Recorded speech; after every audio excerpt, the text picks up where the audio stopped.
Hi everyone, I'm Law of the West, and these series of buyer's guides are intended for new players who are interested in a ship or vehicle and they want to know more about it. And that's why I don't go into more detail on my buyer's guides.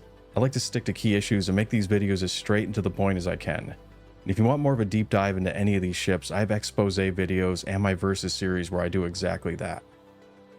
Also, a lot of these ships have been on sale for a while now, and I feel like that's more of a strength than a weakness, because I've had a lot of time to work with the ships that I'm talking about, and that just gives me a deeper level of insight into how it works so I can give you an unfiltered opinion about it.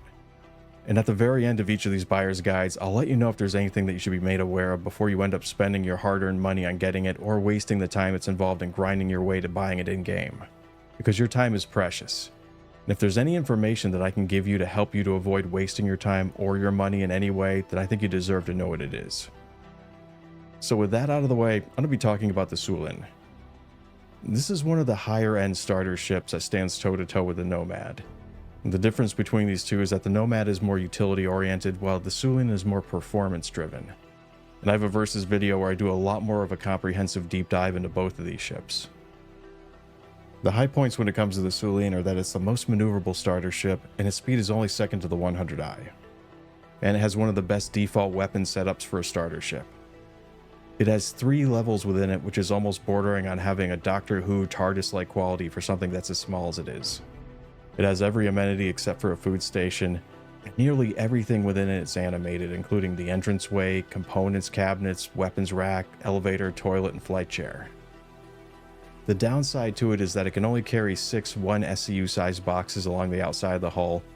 Its horizontal to vertical flight transition can be a bit disorientating to some people. And although it's fast and has one of the best weapons packages for a starter ship, it's a bit fragile, so speed and maneuverability are going to be your sword and shield. And this ship definitely appeals to a certain type of player, and if you're into it, then you're going to be really into it. My advice is if you're unsure about any aspect of this ship, then don't get it as your starter vessel. Get either the Aurora MR or the Mustang Alpha, which are a lot cheaper, and use those ships to earn the credits you'll need to buy the Syulen in-game. And if you really like it, you can always melt your game package and use the credits to buy the Syulen starter pack. Well, that's going to be it for this buyer's guide for the Gatac Syulen. I've been your host, Law of the West. Thanks for watching, and take care.